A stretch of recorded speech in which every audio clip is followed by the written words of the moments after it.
If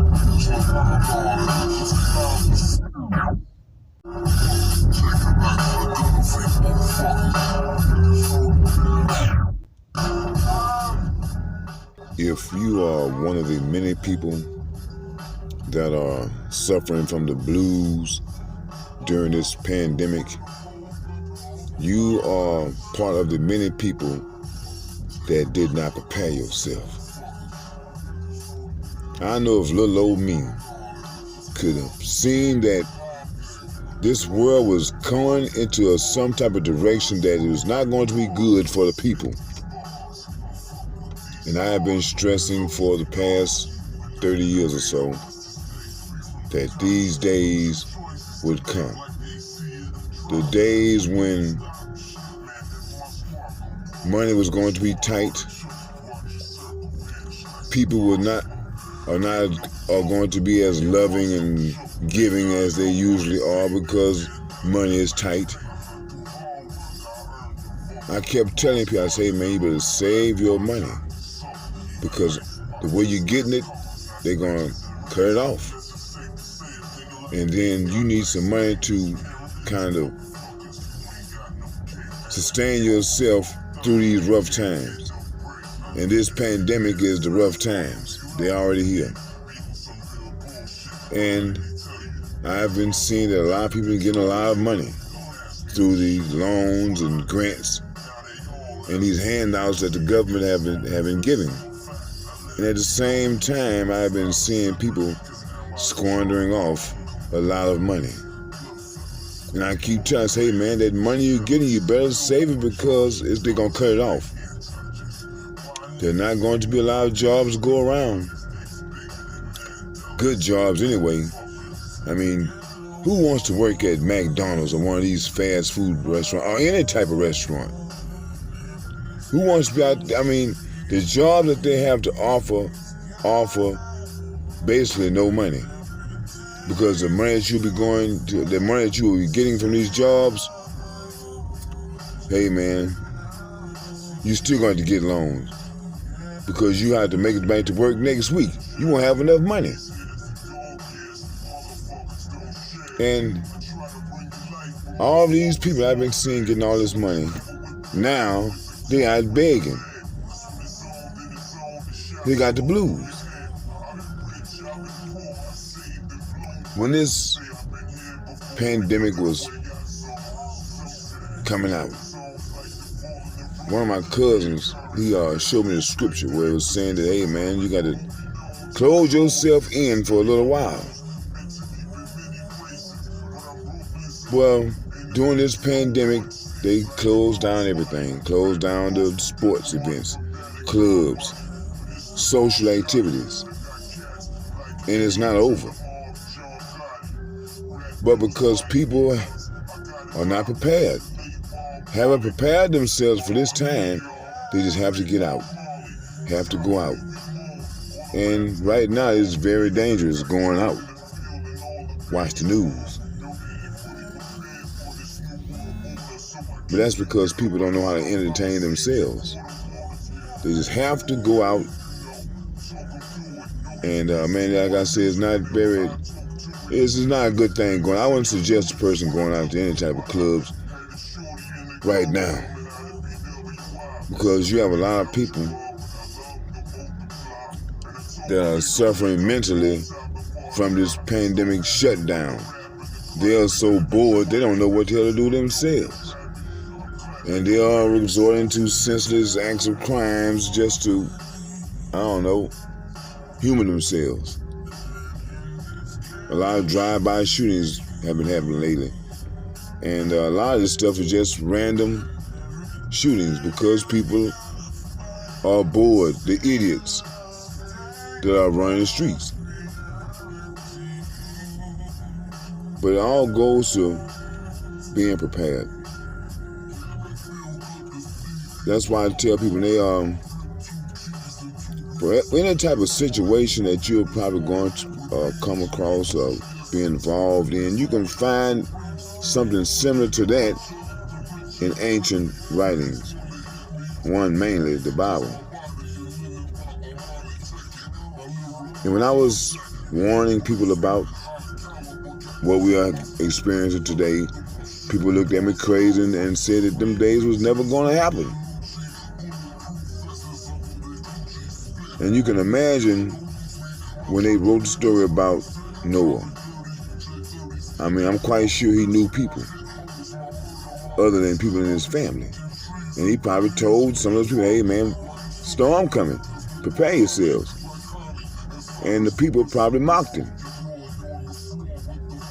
But when the storm came, it's too late. The same thing is happening today. I see so many people that are out in the storm because they did not prepare themselves when they heard word about the storm was approaching. So many people out begging right now. People have been getting all this money. I haven't got a dime from the government. These stimulus packages, I haven't got one red cent from the first one to now. But I've been maintaining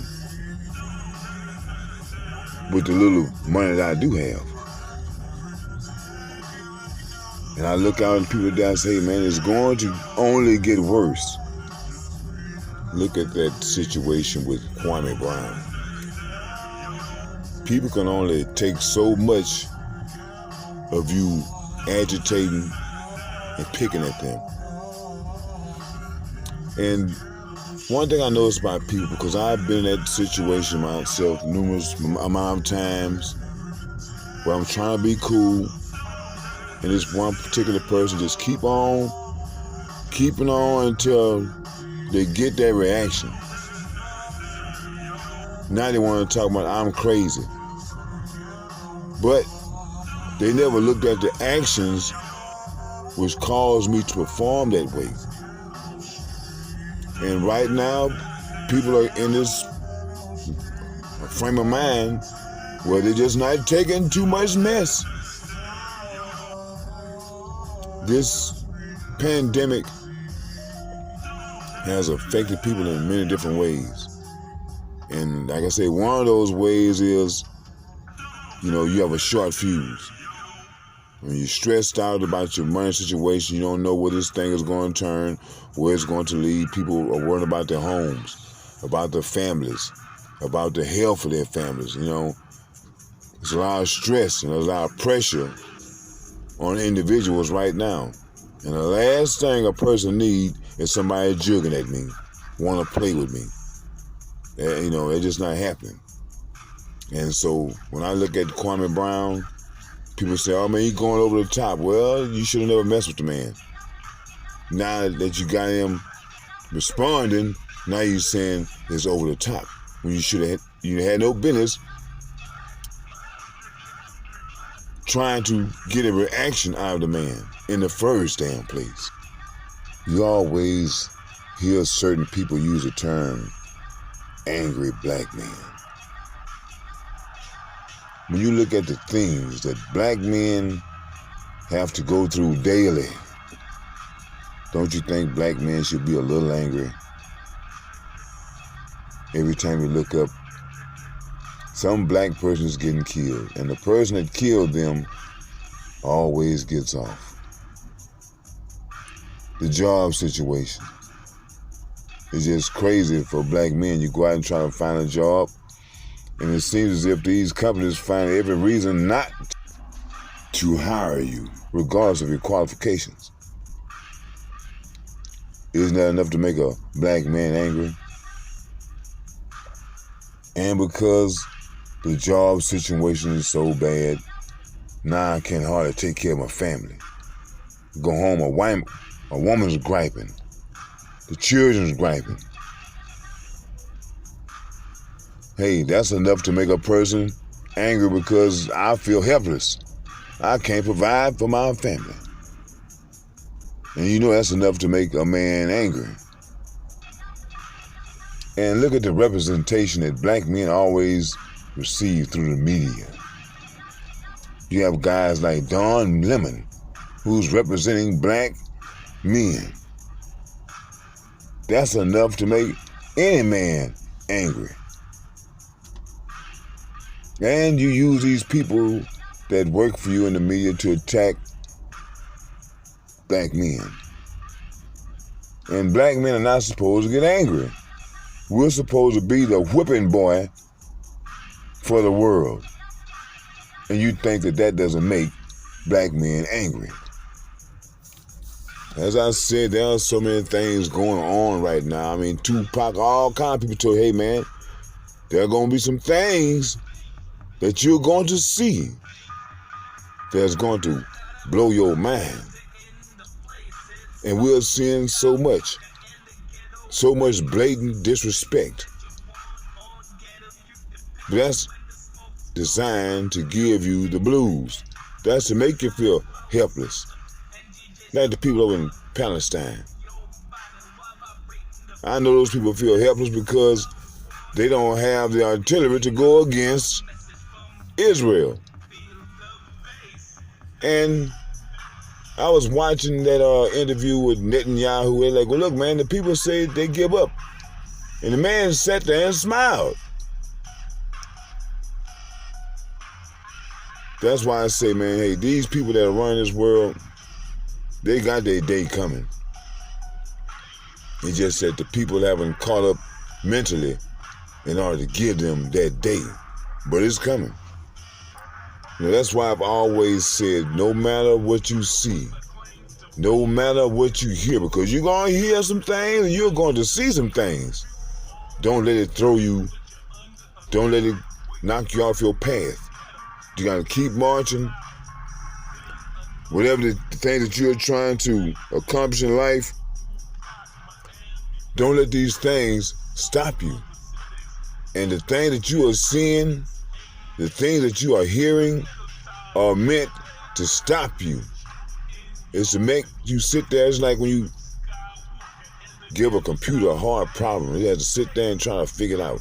And when we see things like when black people getting killed and the cops or whoever getting off, that stops you. Now you have to think about that. Why is this, why are things like this happening? When you think about these cops that are getting off, what about the judge? If they know that there are white supremacists on the police force, you mean to tell me that's the only job that white supremacists seek? Suppose a judge was a white supremacist. How would he rule when it comes to a black person, a white person? Who would he rule in favor of? And suppose a white supremacist joined the Senate. What type of laws would he pass? What would he do? These white supremacists are not just cops. They're all over the place. Dog catchers, garbage men, bums, senators, mayors, they're all over the place. And when you see these strange rulings, why you have to keep scratching your head as to wondering why? Don't let this stuff give you the blues. I mean, sometimes it's hard to stay out the way because trouble is going to find you. I don't care how much you try to stay out the way and how you try to do everything right. Wrong is right there waiting on you. This is psychological warfare meant to give you the blues. I mean, if I do wrong, I'm going to get punished. If I do right, I still get punished. They find some way. Look at all these guys that are getting out of the prison system, been locked up 10, 15, 20, 30, 50 years to kind of find out that they were innocent. So, in the mind of a person, hey man, if I do right, damned if I do, damned if I don't. It doesn't matter whether I'm doing right or if I'm doing wrong. If I should happen to meet one of these damn white racists, which, it's hard to tell a white racist from a good white person because they all look the same. There's no telling where a black person will end up. This is all meant to give you the blues. The job situation is already bad here in America. Now here it is, black people scuffling for jobs. Now they're gonna bring in a bunch of immigrants that's gonna take those jobs. That's meant to give you the blues. You know, I've noticed since people don't watch the CBS and all those regular television stations anymore, now they have creeped their way onto social media, bringing bad news. Everything, that's all they talk about on those platforms is bad news. Nothing uplifting for black people. What is so crazy is you still have these black politicians pushing votes. The guy you wanted to win won, Joe Biden. You got your man. And you still don't got what you want. And you still say that voting is the answer. You can't explain that, but you just keep saying, hey man, just vote anyhow. We're gonna make it work. It's only working for you. The things in life that gives you the blues, you got to get rid of it. You listen to those old blues songs, oh my baby done left me. You gotta go get you another baby. So whatever it is that's causing you to feel so bad and down and out, we as black people, we have to get rid of it. They know that a lot of black people did not take that coronavirus vaccination. Now here it is, they're saying that, oh, if you took the vaccination, you don't have to wear your mask anymore. Well, how will they know whether or not you took the vaccination or not? They're going to start requiring these damn vaccination cards. Now, why I saw that they was saying that you didn't have to do this, that was at of all places, Walmart. And I think Target. So they're going to try to prevent people from being able to socialize. That is going to hurt you. It only hurts you if you want to be one of those social type people. I mean, like I say, man, I feel sorry for young people that you didn't get the opportunity to go to clubs like I did. But hey, man, I've been to clubs, so it don't bother me if they shut them down for good. It wouldn't bother me at all. I know about house parties. There's other ways to get around that. And talking about going to Walmart, I mean, if you've been to Walmart, the people that work there don't know what a damn thing is. It's just, I mean, you might as well be prepared to do a lot of walking when you go to Walmart. It's a waste of time. And then the products are cheap. You might as well get that junk online. Save yourself a walk. I know that they will probably start them in these sports venues, but I live in Houston, and I wouldn't care about them talking about that at the Toyota Center. The Rockets ain't winning no way. Neither are the Texans, so I won't be going anyway. Now, I might probably want to see the Astro maybe, but I'm just not really off in the baseball like that anyway, so it don't bother me about these sports being shut down. You talking about I got to have a vaccination card to go. I ain't going. See, one thing that you shouldn't do when you have the blues is to get drunk and high, because you're going to sit there and wallow in your blues. And when you look up, the problems are still there because you never tried to solve those problems, which has caused you to have the blues. The blues that we are suffering from requires some action, some type of activity. What type of activity or what course of action that black people would take is still a mystery at this point. I say that we call up Kwame Brown. I mean, he has some very interesting viewpoints on how to handle certain problems and situations. I know he'll give better advice than Charles Barkley, who wants to solve these problems by putting on a dress.